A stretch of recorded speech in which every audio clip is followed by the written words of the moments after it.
Simple rules when you're learning the working end. The lower shank should be parallel with the long axis of the tooth.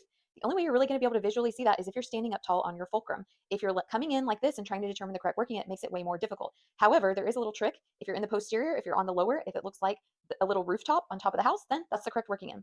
Alternatively, if you stand up really tall and you see the bend in the shank, it looks like the letter V, you can remember V to the D, okay? So V to the distal. If you stand up tall on your shank, you'll see that. Now, how do I know which one to use on the lingual? Simple. You're just going to flip your instrument. Stand up really tall. I know you can't see it right here, but look, the shank goes up and over the tooth, and we see the V to the D. Okay, if I lay down like this, I can see the rooftop on the house. Now, let's say that I want to go to the upper right lingual. I'm going to have to flip my instrument again. Okay, same thing. When my hand's down, I see the V to the D. When I stand up, I see the bend in the shank is pointing down. Okay, now I want to go to the buccal.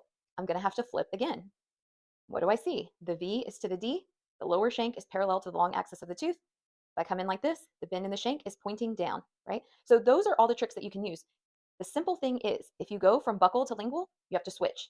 If you go from maxillary to mandibular, you have to switch, okay? So simple rule, we only have two working ends, right? So you're using one or the other.